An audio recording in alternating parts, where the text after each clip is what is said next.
song sing to you. Hallelujah, hallelujah. Let my life song sing to you.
Like a fire shut up in my bones, I want the world to know you are God. With a passion burning deep within, I want the world to know that you live. Yeah, yeah.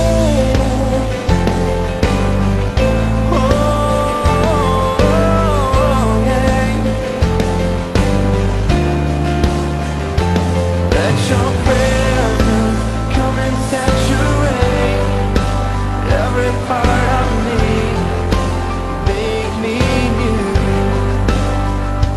Let your spirit come and move within, fill me once again, 'cause I need more. Jesus, I'm desperate for you. Jesus, I'm hungry for you. Jesus, I'm longing for you. 'Cause Lord, you are all I want. Oh Lord, oh Lord. Let your presence come and saturate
cry of a generation be lifted up in this place tonight.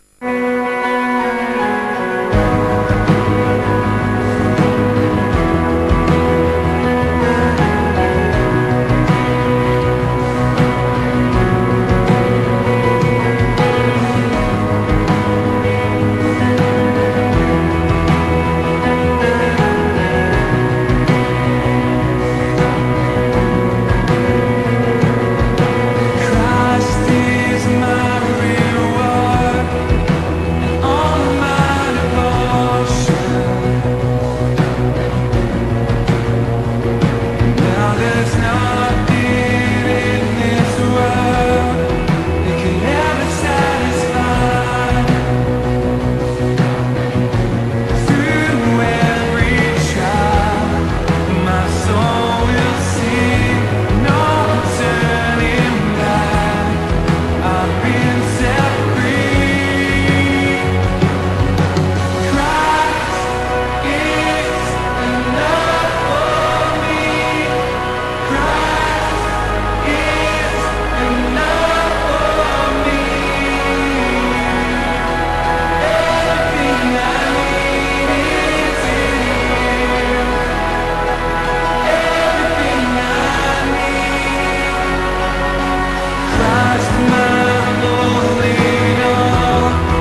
watching the Bright TV, the channel with the present truth and the end time message.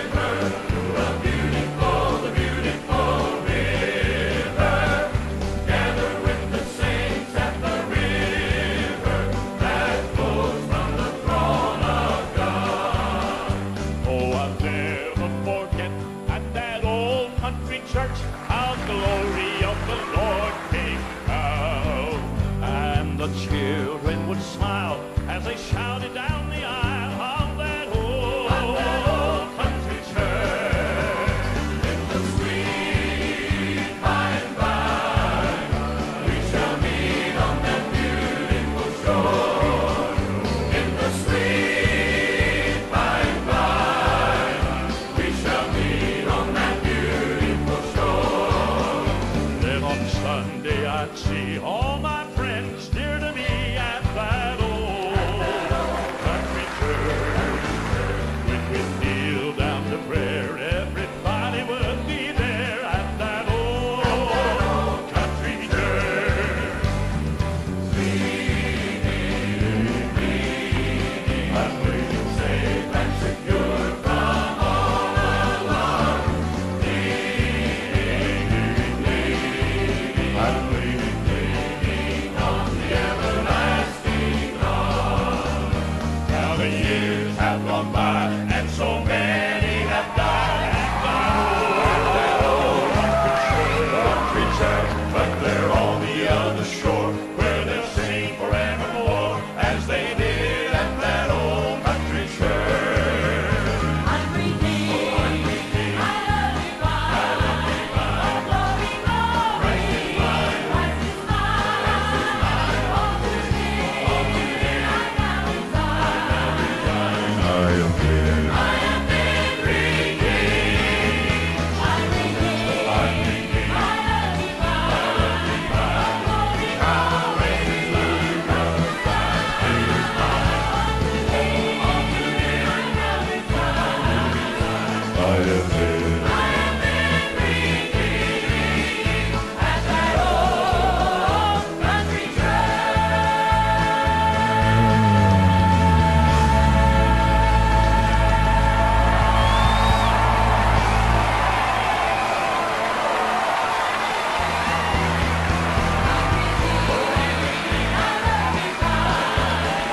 Glory, glory, Christ is mine. All today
Keep watching the Bright TV, the channel with the present truth and the end time message.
Jerusalem, a historical journey through archaeology and art.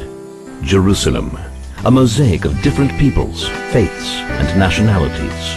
Nevertheless, despite this diversity, under the sovereignty of Israel, Jerusalem is a city that works. But has it always been this way?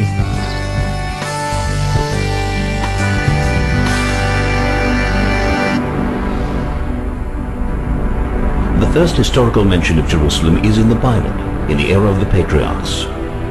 King David declares Jerusalem as Israel's capital, known from that point on also as Zion.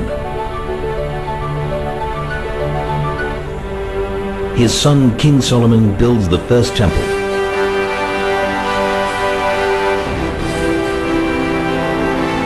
But the temple is destroyed by the Babylonians, and the Jews are exiled.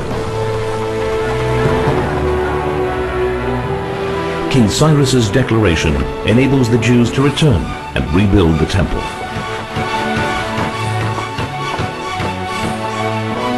Alexander the Great's conquests include Jerusalem. However, his successors desecrate the temple, which leads to the Maccabees' revolt against the Greeks' imposition of Hellenism. The Roman Empire seizes control, and King Herod renovates the temple. A large-scale revolt against a corrupt and vicious Roman reign fails.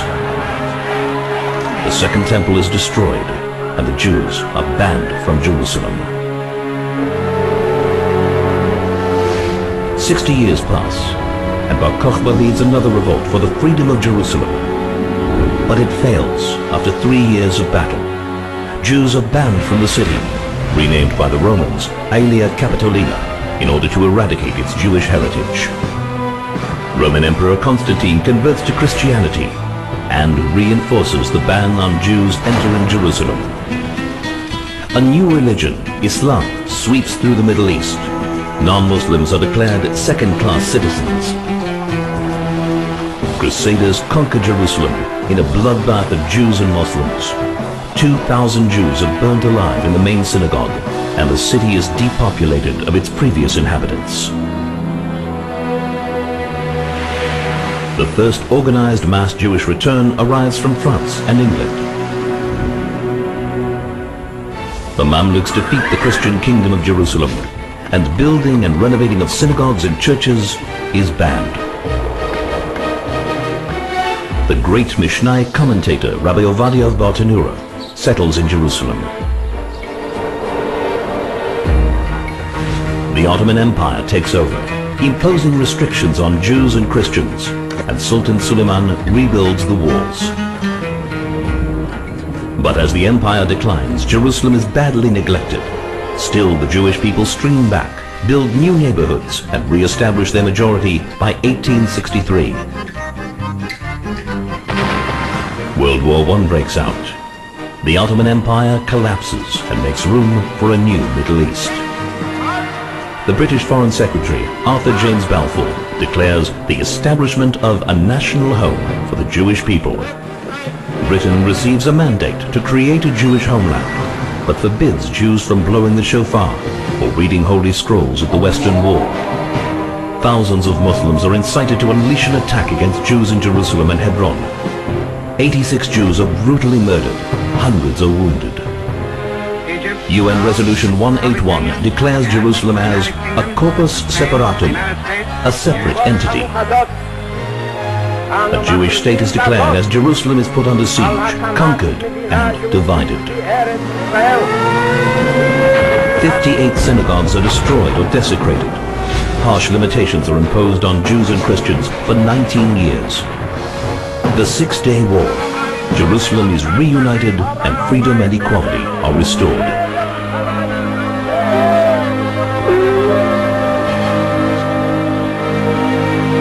Throughout history, only Israel has protected the freedom of all peoples and faiths in Jerusalem.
watching the Bright TV, the channel with the present truth, the end time message.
Keep watching the Bright TV, the channel with the present truth and the end time message.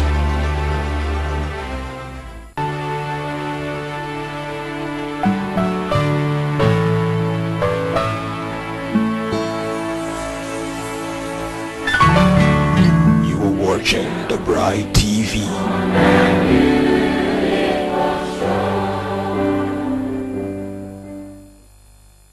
Top 10 biblical miracles explained by science. 10. The Red Sea. In the book of Exodus, God gives Moses the power to part the Red Sea, allowing the Israelites to escape Egypt. US scientists have shown that the parting of the sea could have been caused by a natural phenomenon known as wind set-down. This type of wind is strong enough to push back the sea and reveal a dry path of land, enabling people to walk safely. When researchers created a simulation of a wind set-down and applied it to the Nile, they discovered that an easterly wind blowing at 1,010 kilometers per hour for 12 hours would have pushed back the sea for 4 hours, and this would have given the Israelites enough time to cross. 9. Noah's Ark. Noah built an ark big enough to hold 2 of every animal to protect them against a huge flood. Based on the animals around at that time, he would have saved around 35,000 species. The Bible states that the ark would have been 144 meters long. Scientists say that it's possible for a boat of this size to stay afloat with 70,000 animals on board. Carpenter John Wiebers spent 3 years and $1.5 million building a full-scale replica of Noah's Ark. The Ark is now a tourist attraction in the Netherlands, boasting 2 cinemas and a restaurant. 8. The Burning Bush. In the book of Exodus, a bush spontaneously combusts before Moses and speaks to him as the voice of God. Physicist Colin Humphreys of Cambridge University speculates that the bush, most likely an acacia bush, happened to be growing over a volcanic vent, which caused it to burst into flames due to escaping heat.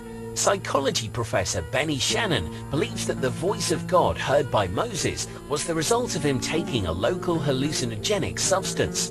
It would have been derived from the leaves of the ayahuasca plant found in the location that the story took place. 7. Egypt's 10 plagues. God punished the Pharaoh of Egypt with 10 plagues after he was found guilty of ill-treating the Israelites. Each of the 10 plagues has now been proved possible by science. The River Nile turning into blood could have been caused by the burgundy blood algae, which causes water to turn blood red. These algae may have attracted the frogs, lice and flies. When stressed, tadpoles develop faster into frogs. As the frogs died, the insects would have flourished. Insects carry diseases, which could have caused plagues 5 and 6, diseased livestock and boils. The final plagues could be due to one of the biggest volcanic eruptions in human history, which occurred 3,500 years ago, bringing hail and locusts to Egypt. Finally, a fungus that poisoned grain supplies could have caused the death of the firstborn of Egypt. 6. Genesis flood. In the book of Genesis, God created a huge flood to wipe out human corruption by making the earth rain for 40 days and 40 nights. As recently as 10,000 BC, most of the modern world was hidden under a layer of ice. A few thousand years later, the planet warmed up. Sea levels began to rise in 5000 BC, and the Mediterranean Sea rose high enough to flood everything. According to scientists behind this theory, the water would have rushed in at 200 times the force of Niagara Falls. This would have submerged around 150,000 square kilometers, or 58,000 square miles of land, killing thousands of people. 5. Sodom and Gomorrah. In the Bible, God destroyed these two ancient cities situated along the plain of the Jordan River because of the sins of their inhabitants. The book of Genesis reports that the Lord rained on Sodom and Gomorrah brimstone and fire out of the heaven. In 2008, an ancient clay tablet was identified as a witness account of an asteroid in 700 BC. The asteroid is believed to have crushed the cities which existed between what is now Israel and Jordan. 4. Walls of Jericho. Jericho was the first city to fall when the Israelites, led by Joshua, conquered their promised land. Jericho is located in the middle of the Rift Valley, an unstable area prone to seismic activity. According to Dr. Amos Noor, the events described in the Bible are consistent with known earthquake activity in the region. Forensic anthropologist Michael Finnegan has discovered Bronze Age remains of men who died there, indicating earthquake activity right around the time that the story would have taken place. 3. For his miracles, which healed the sick. He cured fevers, arthritis, epilepsy, and even restored a man's ability to walk. It's entirely possible that Jesus' healings could have been down to a placebo or psychosomatic effects. In 2015, scientists managed to make a 26-year-old paralyzed man walk for the first time in 5 years. Neurologists essentially tricked his brain into thinking he could use his legs. 2. The dead rising. The Bible lists 10 separate occasions when God brought back people to life. However, it's extremely likely that the people were never dead in the first place, and rather they had been presumed dead due to a lack of scientific knowledge. Researcher William Tebb found that in the 17th century there were 219 instances of narrow escapes from premature burial. There were also 149 cases of actual premature burial, 10 cases in which bodies were accidentally dissected before death, and 2 cases in which embalming was started on the not yet dead. 1. Jesus walking on water. One of the most recognizable miracles from the Bible is Jesus walking on water. Partially submerged ice patches, known as springs ice, could be the cause of Jesus' miracle. The thick, transparent ice forms when salty springs flow into a freshwater lake, preventing the lake from freezing entirely. These conditions perfectly describe the Sea of Galilee at the time of the miracle. Hey guys, hope you enjoyed the video, but there's more to the Bible than meets the eye, isn't that right, Martin? Indeed there is, and in fact we've investigated the hidden messages within the Bible over on All Time Conspiracies. So be sure to click here and enjoy and learn more about the Bible and the Indeed. secret codes Yeah, hidden absolutely. within, if there are any. Maybe. There's only one place to find out, really, isn't there? So just click here.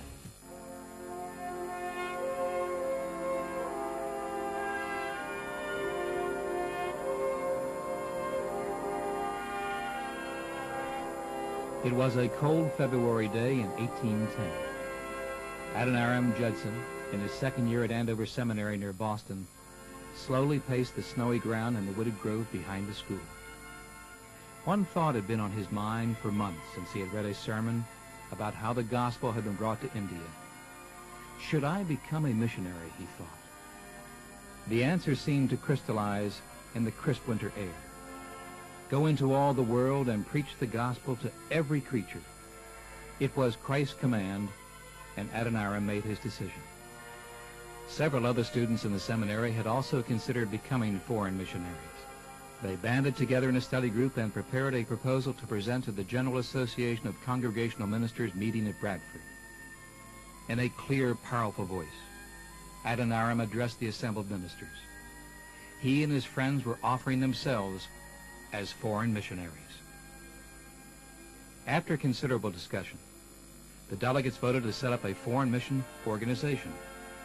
Judson was asked to go to England to seek financial cooperation and counsel from the London Missionary Society. In January 1811, Judson set sail from Boston Harbor on a British vessel, the Packet. After some days at sea, a French warship intercepted the Packet and captured the crew and passengers. They were taken to France and imprisoned. An American who discovered his plight helped Adoniram slip out of prison under his cape. He made his way to Paris, where he was able to get a safe conduct pass to England. Upon his return to America, Judson met with the Congregational Mission Board and indicated if they would not send out missionaries, he and his friends would go anyway, under the auspices of the London Missionary Society. Thus challenged, the Congregational Board voted to finance the new missionary venture. In 1812, Judson and his young wife Anne, along with another couple, embarked from Salem, Massachusetts for India on the brig Caravan. It was a long voyage. Judson spent the time working on a translation of the New Testament from the Greek. As he studied, he became convinced that immersion was the only proper form of baptism. When they reached India, the Judsons sought out William Carey and his group of English Baptist missionaries in Calcutta. They also sent word back to the American Congregational Board of their changed beliefs and indicated that in good conscience they could no longer accept its support. Soon joined by Luther Rice, the Judsons began planning a joint mission. But the British East India Company bitterly opposed missionary work in India. It insisted that the Judsons go home. But they would not give up. Determined to remain in Asia, Anne and Adoniram Judson set sail for Burma in June 1813. Luther Rice agreed to return to America to promote a Baptist missionary movement and enlist financial support.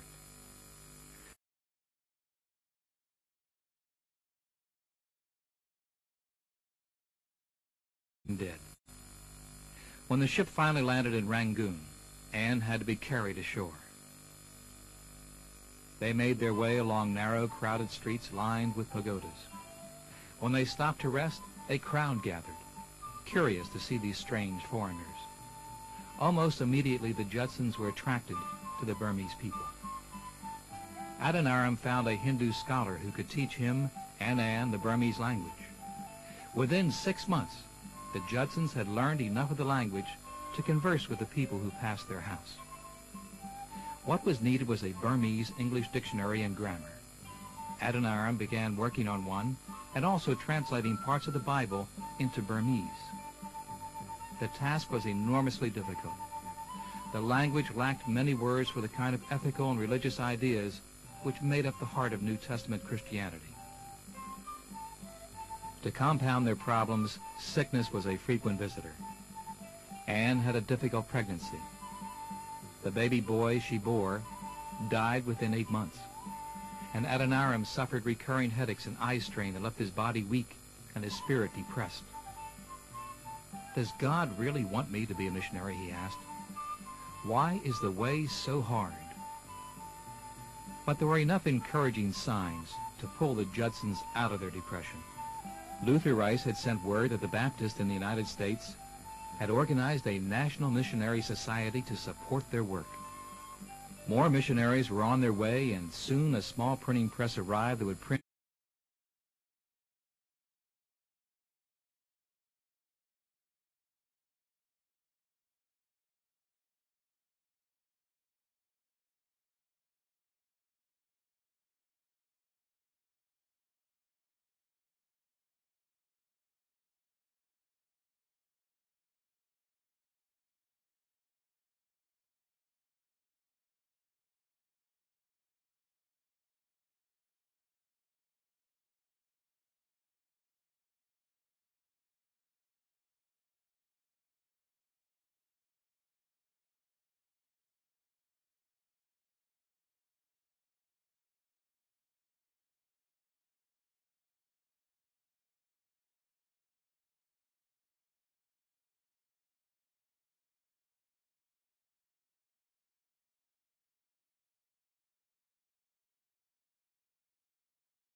was arranged. But to Judson's despair, the king would not listen to his message. Judson returned home heartsick. How could he persuade people to accept a religion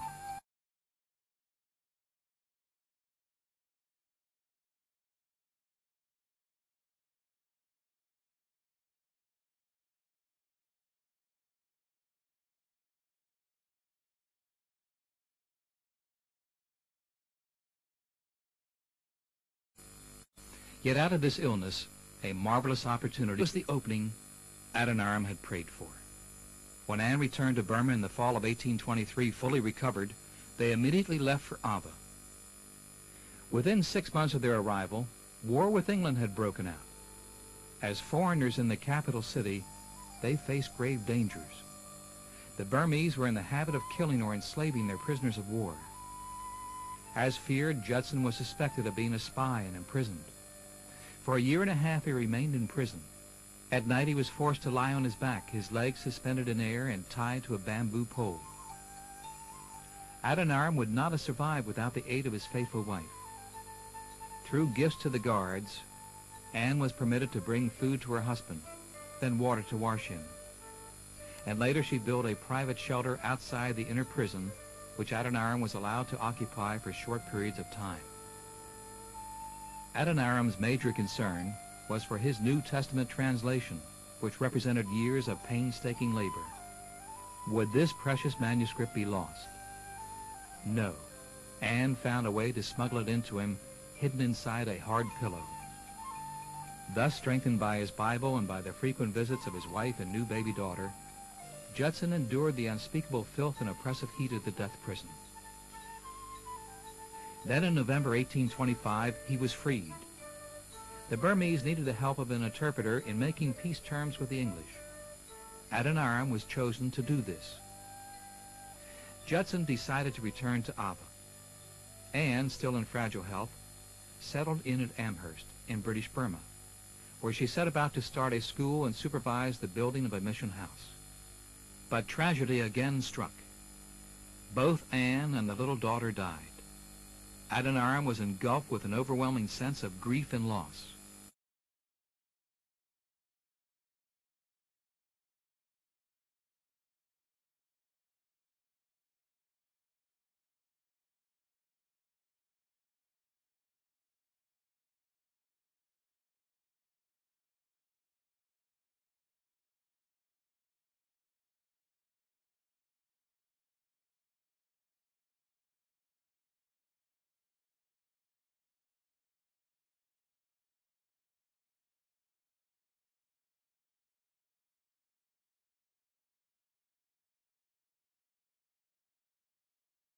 With God's word now in the language of the people, he found his preaching and teaching so much easier. 8 children were born to Sarah and Adoniram, but the terrible climate took its toll and only 5 survived. Then Adoniram's own health failed. A throat infection took away his voice, a preacher's most important tool. Undaunted, he continued to talk to people about Jesus in whispers. He continued his writing, working on a Burmese dictionary along with numerous religious booklets. Even though his voice was gone, his pen poured out words to reach the people who were now eager to hear about a loving Savior. Then his wife Sarah grew gravely ill, and in April 1845, he decided to take her back to the United States to regain her health. But on that voyage, Sarah died. Once again, death claimed a loved one. It had been 33 years since Adoniram and Anne had set sail from Salem. Now the famous missionary had returned. People by the thousands came to see and hear him, even though his whispered messages had to be repeated aloud. Then on his way to attend a series of missionary meetings in Philadelphia, a friend gave him a book to read which immediately captured his interest. He wanted to meet its author, a Miss Emily Chubbuck. They did meet, and their friendship grew into love. In June 1846, they were married. A month later, Adoniram set sail for Rangoon with his new wife by his side. Life had not changed much in Burma. The Christians there still had to worship in secret. The families of converts were persecuted. And for the Judsons, recurring sickness drained their strength. After 7 months of dealing with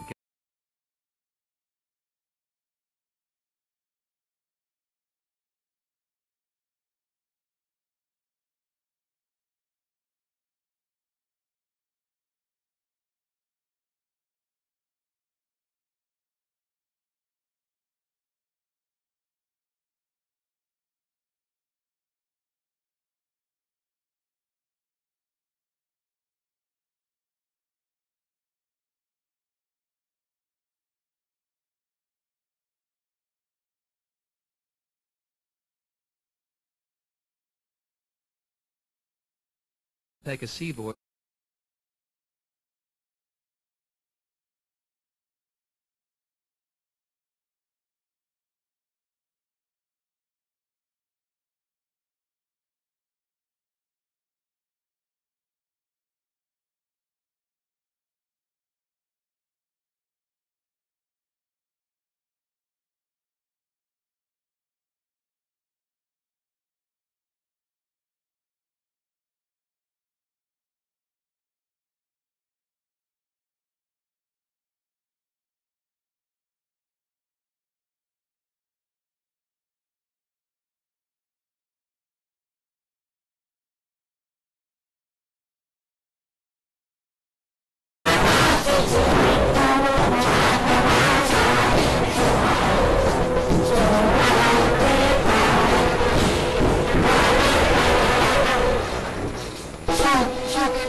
Promised land.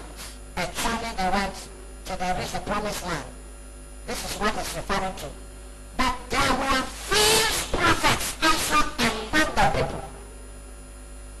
There are other, even as future of the church, as there shall be false teachers among you, who privily shall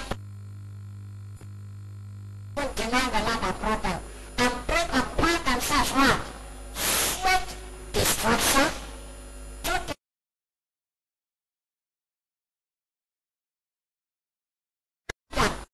That is the way you should collect money. I said I have. Whose judgment now of a long-term legal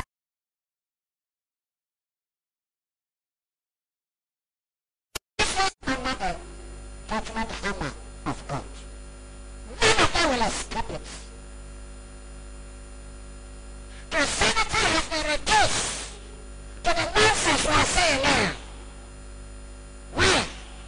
Because Jonathan have invented the Christian pulpits, church pulpits, the Christian ministry. Two prominent groups that the devil has used to invent the Christian faith. The first group are the motivational speakers.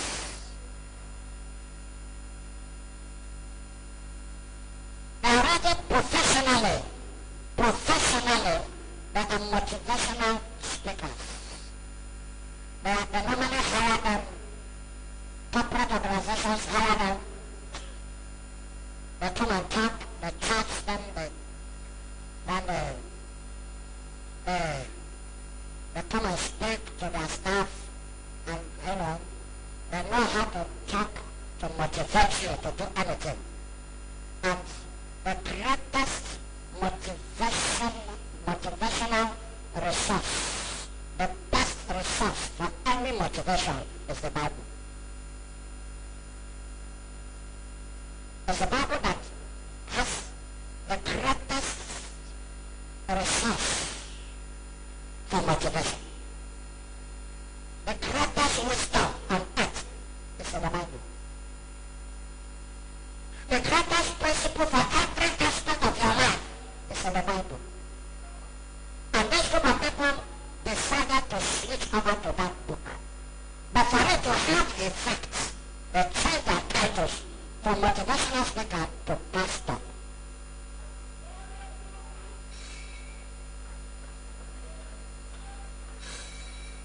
Oh no. And shall I say something?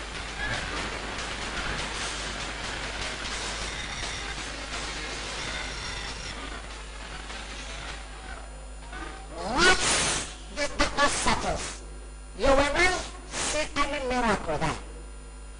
There is no anointing there. There is nothing there. And watch it.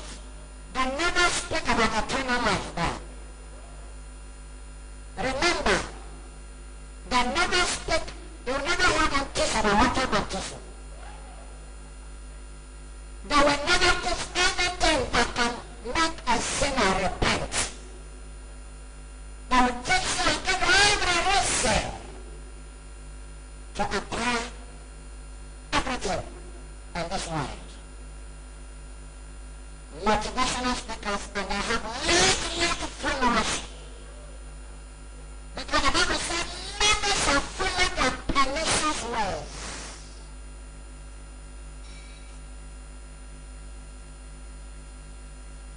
The second group, and let me tell you that this first group are the ones that are being celebrated.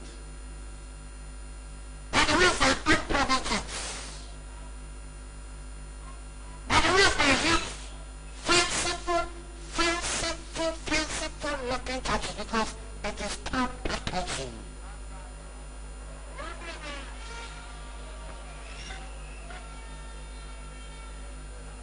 These people